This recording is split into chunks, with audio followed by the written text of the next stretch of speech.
Hello students, welcome to channel study with Ayushi. तो students, आज आप स्टडी करेंगे क्लास 10th का प्रोज लेसन सेकेंड और चैप्टर का नेम है Nelson Mandela long walk to freedom.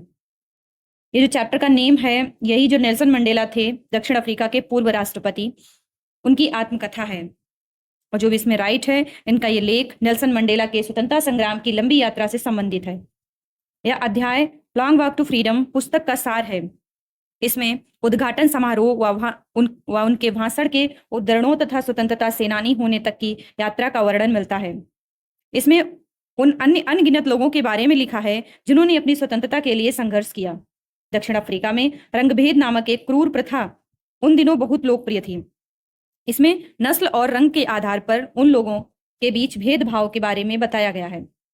यह सबसे क्रूर समाजों में से एक था जिसमें अश्वेत लोगों को अपने मूल अधिकारों से वंचित रखा गया था। इस पाठ में समाज के उनके रंग, जाति, नस्ल, आयु और लिंग के आधार पर भेदभाव रहित बनाने के लिए मंडेला के संघर्षों का पूरा विवरण मिलता है। तो हम चलिए चैप्टर को अंडरस्टैंड करेंगे। पेज है आपका द डार्क पास्ट, यानी अंधेरा भूतकाल। यानी पहले दक्षिण अफ्रीका में रंग भेद था, यानी गोरे और कालों में भेद हुआ करता था। फिर क्या हुआ? The birth of freedom. उसके बाद में जन्म हुआ किसका? आजादी का। जानेंगे कैसे आजादी मिली दक्षिण अफ्रीका को। यह है Nelson Mandela. Nelson Mandela long walk to freedom आत्मकथा का सार है, जिसमें दक्षिण अफ्रीका में अश्वेत लोगों की स्वतंत्रता के लिए संघर्ष का वर्णन मिलता है। 10 मई 1994 को नेल्सन मंडेला ने स्वायत्त शासन की 3 शताब्दियों से अधिक समय के बाद दक्षिण अफ्रीका के पहले अश्वेत राष्ट्रपति के रूप में शपथ ली। और उनकी पार्टी ने दक्षिण अफ्रीका के इतिहास में पहले लोकतांत्रिक चुनावों में 400 में से 252 सीटें जीती। कितनी सीटें जीती थी इन्होंने? 400 में से 252 सीटें। प्रिटोरिया में यूनियन बिल्डिंग एम्फीथिएटर में आयोजित उद्घाटन समारोह में विभिन्न देशों के कई गणमान्य व्यक्ति और राजनीतिक हस्तियां शामिल हुई थीं। मंडेला ने अपने भाषण में सभी गणमान्य लोगों को सम्मानपूर्वक संबोधित किया और अपने साथी देशवासियों को विश्वास दिलाया। क्या विश्वास दिलाया? कि उनका देश कभी भी एक समूह द्वारा दूसरे पर उसी प्रकार के दमन का अनुभव नहीं करेगा। पहले अश्वेत राष्ट्रपति के रूप में शपथ लेते हुए उन्होंने अपने देश में लोकतंत्र की स्थापना की और कहा कि जाति, रंग, पंथ और नस्ल के बावजूद लोगों के साथ कोई भेदभाव नहीं होगा। उन्होंने विश्वास दिलाया कि सरकार हमेशा देश के सभी लोगों के साथ उचित सम्मान और समानता का व्यवहार करेगी। उद्घाटन का सुंदर दिन मंडेला के लिए प्रतीकात्मक था।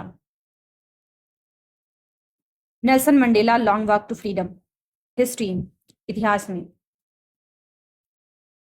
उद्घाटन का सुंदर दिन मंडेला के लिए प्रतीकात्मक था क्योंकि दक्षिण अफ्रीका के लोगों ने 2 राष्ट्रीय गीत गाए। पहला था स्वायत्तों की अभिदृष्टि नकोशी, सिकेली अफ्रीका, और अश्वेतों ने गणतंत्र का पुराना गान जिसका नाम था डाई स्टेम। क्या नाम था? डाई स्टेम गाया था। इन सभी घटनाओं ने मंडेला को याद दिलाया कि कैसे अश्वेतों का पहले स्वायत्तों द्वारा शोषण किया जाता था।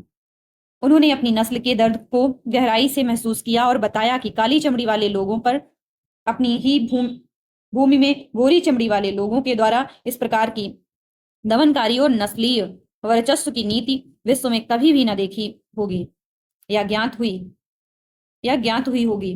जिस प्रकार कठोर और घोर अमानवीय समाज खड़ा कर दिया गया था, उनका दृढ़ विश्वास था कि कोई भी व्यक्ति त्वचा के रंग, पृष्ठभूमि या दर्द के आधार पर दूसरे व्यक्ति से घृणा करने के लिए पैदा नहीं होता है। हालांकि लोगों को शुरू में नफरत करना सीखना चाहिए, क्योंकि अगर वह नफरत करना सीख जाते हैं तो उन्हें प्यार करना भी सिखाया जा सकता है, क्योंकि प्यार नफरत से पहले इंसानों में स्वाभाविक रूप से आता है। उन्होंने यह भी उल्लेख किया कि कैसे एक व्यक्ति बहादुर बन जाता है, इसलिए नहीं कि उसे डर नहीं लगता है, बल्कि इसलिए कि वह जानता है कि उसे अपने डर को कैसे जीतना है। इसके अलावा मंडेला ने कहा कि जीवन भर हर आदमी के दो प्रमुख दायित्व हैं। कितने दायित्व बताए हैं? दो प्रमुख, मीन्स टू ऑब्लिगेशन।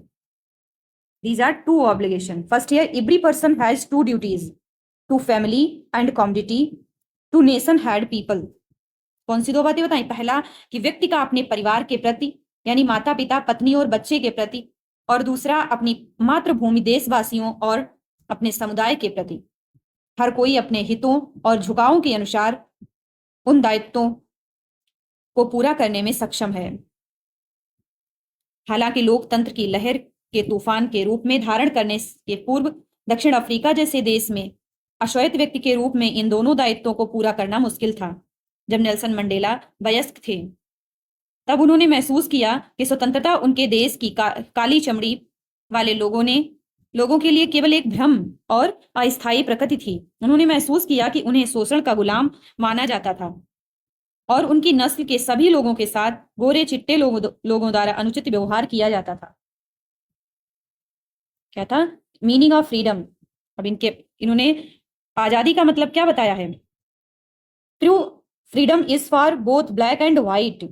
सच्ची आजादी दोनों के लिए होती है, चाहे वो गोरे हों चाहे वो काले हों। No one is free in another is oppressed. क्या बोला है? नेल्सन मंडेला के अनुसार स्वतंत्रता सभी के लिए अविभाज्य है, चाहे वो गोरा हो चाहे वो काला हो, लेकिन उनके रंग और नस्ल के लोग जुल्म और अत्याचार की जंजीरों में बंधे थे। वह जानते थे कि जुल्म करने वाले को जुल्म की तरह ही आजाद करना होगा, क्योंकि जो शख्स दूसरों की आजादी छीनता है वह भी इसी तरह के जुल्म का कैदी होता है। इस प्रकार उत्पीड़न भी स्वतंत्र नहीं है और खुद को उत्पीड़न की जंजीरों में जकड़ा हुआ महसूस करता है। Here now, this is the now vision of new nation. एक नया नेशन, उसका दृश्य क्या था? क्या था? बिल्डिंग ए मल्टीरेशियल, यानी वहां पर सभी गोरे और काले दोनों लोग रहते थे। Democratic South Africa west on reconciliation, equality and justice. वहां पर न्याय भी समान होगा और वहां पर समानता भी होगी। Now here definition of courage. Mandela ने करेज की क्या डेफिनेशन बताई है? करेज मीन्स क्या होता है? करेज मीन्स होता है साहस। साहस क्या है? Courage means not a absence of fear. बोला है कि ऐसा नहीं है कि आपको डर नहीं लगता है, डर को ही, यानी करेज का मतलब डर नहीं, but the ability to conquer it, यानी डर से जीत लेना ही करेज होता है।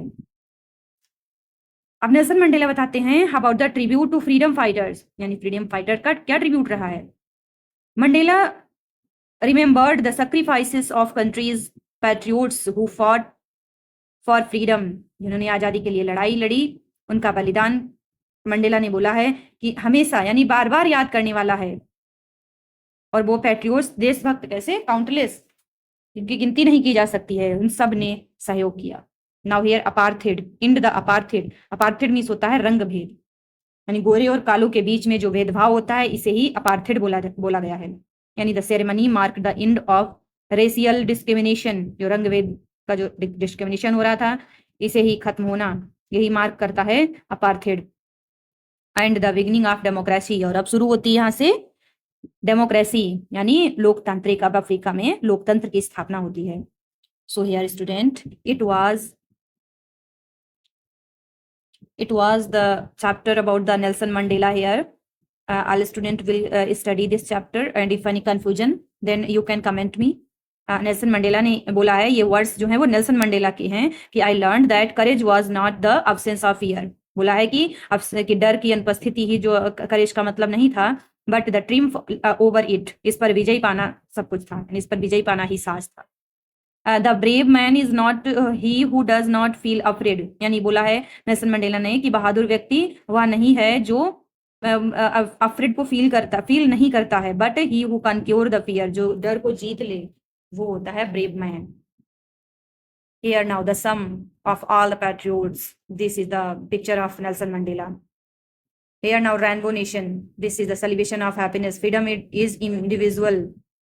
और नेल्सन मंडेला ने बोला था कि if people can learn to hate, क्या बोला था कि अगर लोग जो हैं नफरत करना सीख जाएं, देन दे कैन बी टाट टू लव, तभी उनको प्यार करना सिखाया जा सकता है। ऐसे वर्ड्स थे नेल्सन मंडेला के। Thanks for watching the chapter here. आप पूरे चैप्टर को अच्छे से स्टडी करना। Okay, thanks.